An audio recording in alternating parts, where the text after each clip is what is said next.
All right, we're here with Chanelle and Michaela, Rob and Brian here for RHAP. How are you doing today?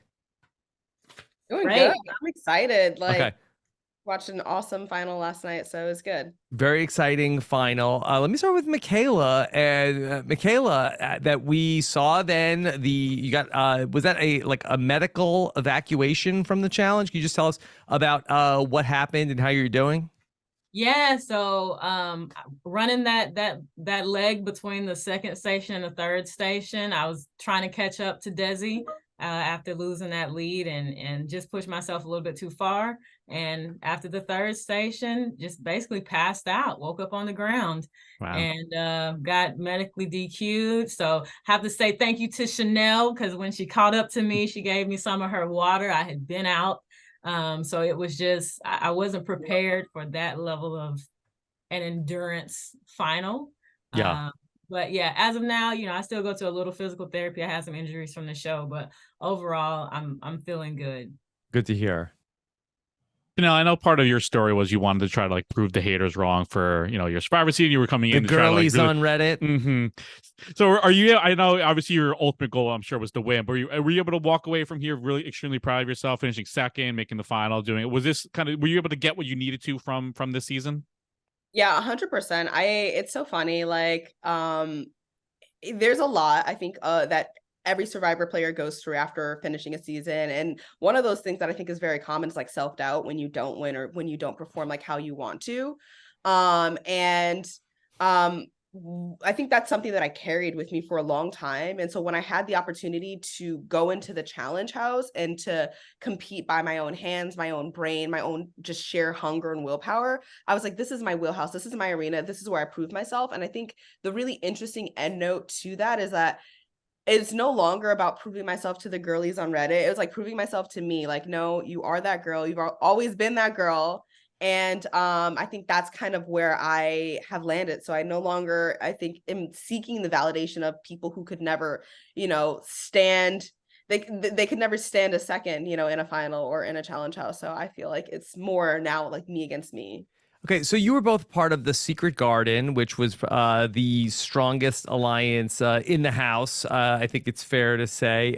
Can you just talk a little bit about how that came together and some of the things that you all were able to accomplish?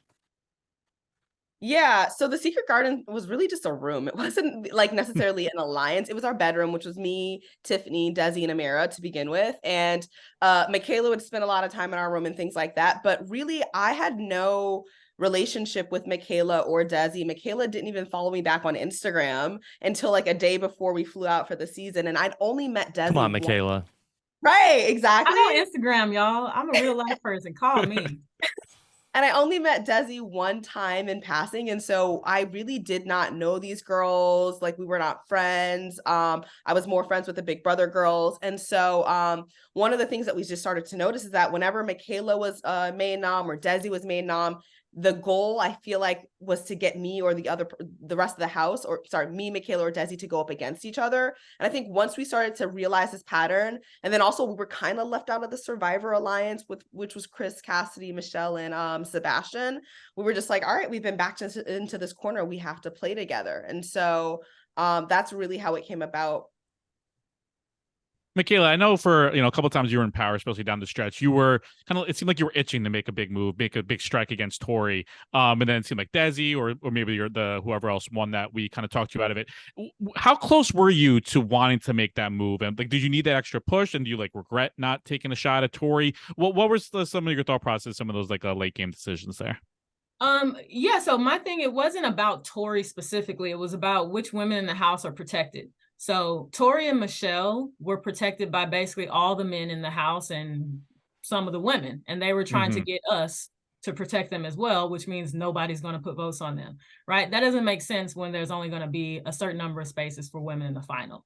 So my thing was, somebody needs to go out of the couple of protected people. Doesn't make sense to throw shots at Cassidy because the whole house is very happy to throw balls on her at any time.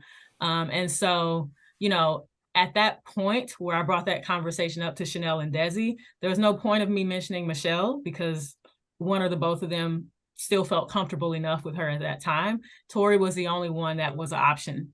But Michelle made enough mistakes within the matter of 48 hours that she became the person. And once she went home, there was no need for any other big moves. So the move was just to make sure that there weren't two protected people in the house sucking up spots for the final, because we saw how that happened on the men's side. Chanelle, what did it mean for you to then go into the challenge in the last episode after you had not yet gotten the chance to prove yourself and ultimately get a challenge victory going into the final? Yeah, I mean, I think that it needed to happen. I think that I played such a strong all-around game from a social perspective, from a strategic perspective, right? I had the relationships, I built the alliances that that protected me. Not single-handedly built, but built alliances with my alliances that protected me. And so I think the last piece of it was like, winning, right? Like earning your spot on the sand to put yourself in the final. And I feel like it was necessary because it also kind of gave me a little bit of a jump, I guess, a bit like a win going into a final gives you some momentum. And so I don't know, I felt like it was necessary. I also think that it was necessary to be physical and mental, because I know a lot of people will say, oh, you beat Cassidy because you're, bigger than her or whatever it is. And it's like, I needed to know, like, no, you can beat someone from a mental standpoint and from a physical standpoint. And so that's what happened. And I think that was helpful for me going into the final. We saw after one of Cassidy's eliminations when she kind of called out the group, but also kind of singled you out a little bit, Chanelle, about no people have him down in the stand. So have you two kind of chatted to kind of work out some of the differences you had throughout the season, or you kind of just like, once the season ends, kind of go your separate ways with each other?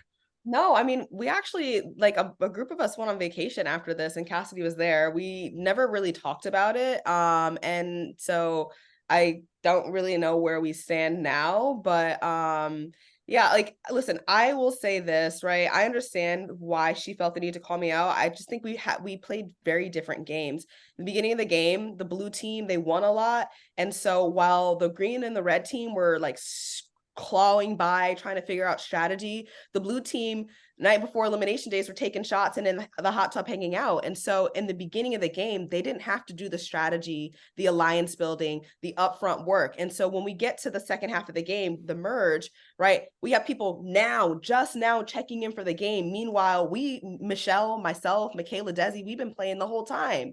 And so now, like, it's like, oh man, you're protected and you're this and you're that. I'm like, you've been protected since the whole first half of the game. Like, what do you mean? And so we played a very different game, and that's just like, I guess, the love child of a different game is that conflict that we see. Michaela, what was your takeaway after playing with some of these big competitors from the world of the challenge here in this season? Yeah, I learned a lot from being with people like, Wes, Bananas, Tori, even Fessy. He hasn't won, but that guy is super smart. He gets a lot of acclaim for his physicality, but Fessy has a brain. And whether it's Wes's perspective on how to navigate different challenges to best win, or Johnny's perspective on how to navigate the final, Fessy's perspective on when to make moves and why. I learned a lot from being around them. So I appreciate, the way this season worked out, and I appreciate that they were there. It seems like from some Twitter discussion, there might have been like a night portion cut out of this final with you guys standing. Can you talk about a little bit what you had to do there? And was there anything else cut out from the final that we didn't get a chance to see? The night portion was important, I think. So essentially, after we were around the campfire, we had to stand on these cement blocks. And the challenge it was supposed to be an individual challenge, but you had to count in your mind up to 60 minutes. And you needed to step off of the cinder block between 60 minutes and 65 minutes. And if you were able to step off in that time period, then you could go to sleep. If you were not able to step off during that time period, you had to get back up there and try it again. And so we all, we ended up working together, but it turned out that me and Johnny had the best time of the group. But ultimately I learned a lesson, which is don't help people in the final, because, had I played with Johnny instead of staying back and helping everybody else, no one would have slept besides me and Johnny, and that would have drastically changed the end of the game. When we talked to Desi, she talked about how that you and she got to the risk station at the same time, and she got to the scale first. If you got to the scale first, do you feel like that you would have won the season? 100%. I was in first the whole time. And that decision not to wait put me behind. And the decision not to just go first put me behind as well. So I got to give it to Desi. I was a little confused by the instructions, and I was like trying to read it again, and she just started playing. I was like, oh, I thought, me being here and reading it first means I get to go. And that wasn't the case. So, that was a $250,000 decision for her. And then she got that scale perfect. But 100%, if I were to have gone and gotten the scale correct, yeah, that would have been the end of the game. And Chanelle, so you were one of the people that didn't actually use their double down during the first part of the game. Was there any moment you thought you might have used it, or were you just like, I'm just not gonna even use this at all? I'm just gonna like play it straight up the whole time? Yeah, no, I intentionally didn't use it. Listen, every single girl, Tori, Desi, Michaela, myself, smart, strong, sharp, like very good. And I just couldn't risk a double penalty for coming in last. A double penalty. So that's why I decided not to take it, because I'm like, every single girl here is very capable, very strong all around. And so it could be anyone's. And Michaela, what about for you? Oh, sorry, I was curious. You use yours on the skills portion. Was that something you eyed from the beginning, or were you just in the gut moment just decided to do it there? My brain wasn't functioning correctly because my cycle came that day. I should have doubled down on the first one because I won by a landslide on that pulling the sled. So I don't know. I think I was just nervous. I think my mindset was around Chanelle. I just don't want to come in last, but I should have trusted like, hey, I can pull this sled up this hill faster than everybody here, and I'm definitely not going to come last. I think that should have been my thought. What are you definitely not going to come in last on? And there's no way I would have been last on that first one. So that was a mistake on my end and definitely cost me an advantage. Chanelle, could you talk a little bit about the food competition? It looked pretty rough. Could you talk about the struggle that you had there? It's so funny. Before the final started, I was like, okay, I should eat something because that's what people do. They fuel their body. And so I hate bananas, the food, not the person. I hate bananas. And I was like, all right, I'm going to just try and scarf down this banana, even though I despise them. So I'm eating the banana. I'm like, ugh! I'm like dry heaving and gagging. And Tori's like, Chanelle, don't do that to yourself before final. And in that moment, I was like, you are going to fail any eating challenge there is. And so, I definitely struggled a lot. It was disgusting. The consistency was awful. I don't even know if it actually tasted that bad, but I think already in my head, I was just like, I can't do this. And so I actually think that if there was one key mistake that I made in the game, it was coming in last for eating, because if I would have started at the same time as Desi and Michaela, I think that I would have kept up with them for from the endurance perspective. And then who knows what would have happened from there. And so I definitely say that was the nail in my coffin for you might not win this game. Michaela, I know for you, once we started to get a little bit later in the season, you kind of talked about kind of feeling a little bit like uncertain almost like how to act this late in the game, because you've never been this far into a season before. Now that you've kind of gone to a final, you've done that. If and when hopefully you do come back and play again, what kind of lessons now are you able to take away from this full season to kind of apply going forward to really get you over the hump? Yeah, I definitely think you being adaptable is going to be the most important thing. I think there's validity in connecting with people and looking out for people who are most likely to win dailies in an individual portion. I also think there's value, just like there was value in going to the end with people I like. I think for me, my tendency is to help people and to be celebratory of others. So, maybe it's in my best interest to go, try to get to the end with people I despise, because it will push me that much further to win, So I'm thinking about it in multiple ways, but biggest thing is stay adaptable and, switch to flip in your mind when it comes to the final. There's no friends in the final. You need to push and you need to get the W. Okay, so Michaela, I know this isn't your first challenge experience. Chanelle was for you, but do you both feel like, are you sort of like in a position like Desi coming out of the last one, where now you look at this as like unfinished business where you need to come back? I don't look at it as unfinished business. I looked at Survivor like unfinished business, but for this, like, I feel like I Same. did well. Yeah, I did well. I performed well. I was standing next to 3 of the baddest, best, most amazing competitors in the game, and like I performed well. And so I don't feel like I have unfinished business when I play against, sure, but like I don't have this like thing that I need to do. Yeah, and I would say the same. Like, even though the season didn't, I never completed the final, right? I am satisfied with how I played. I played exactly how I wanted to play, which is be myself, use my brain, and speak my piece. And I did that. Now, does that mean there's not more for me to accomplish? No, that just means I feel content and fulfilled and peaceful. So if this was the end, I'm fine. But if it's not, there's more in the tank. 100%. Was there any big obviously I'm sure you know, obviously at this point you didn't win, but obviously Desi gets the win for the Secret Garden. What was like the celebration like with her? You know, you all come together, top 3 finals. That must have been a pretty cool moment once you all kind of reconnected once the final wrapped. Yeah, we're all pretty dead. Yeah, I think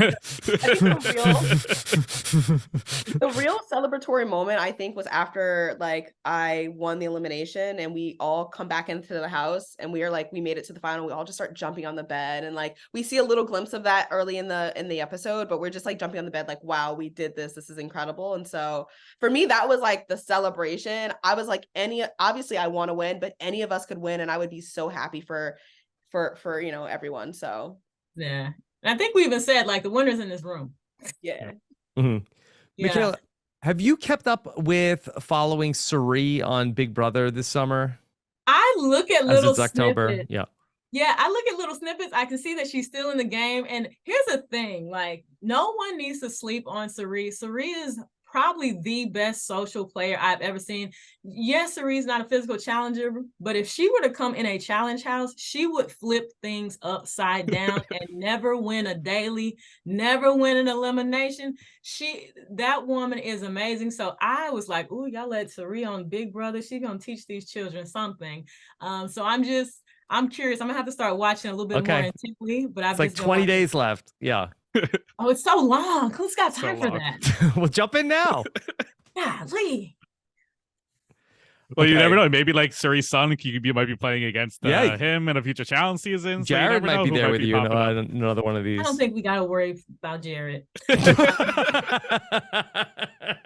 Respectfully, Pooh. But Suri, if I saw Suri in the challenge house, I would hope that I would watch out. Before, okay. Anything else that either of you want to make sure that people know about this season of the challenge? I mean, I'm happy for Desi. I think she is such a deserving winner. I'm happy for all 4 women that were in the final. And honestly, like, even the women that got close to the final too, like, everyone was clawing and fighting and played a great game in their own respective ways. And so I'm just really proud of the women of the Challenge USA who organized from the beginning, who were fiercely loyal to each other, like who really just, like, I think played a beautiful game.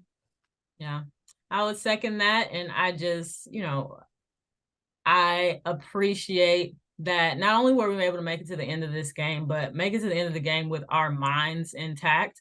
A lot of people who don't participate in these type of experiences don't understand the mental toll and the emotional toll, in addition to the physical toll that it can take. So whether it's through like your spirituality or your social connections or whatever, just the fact that we got there and we're whole humans that can go back to our regular lives is something that I am very grateful for. Okay. Rob, quick question. Yes. What's your take on survivors winning back to back? It's pretty impressive. I mean, especially also, I think it looks really bad for Big Brother. I mean, I feel like that, like, not even just on the Challenge USA, but I feel like it's been a little bit of a struggle. I feel like the survivors are coming in and kind of just like dominating. Yeah, no, I think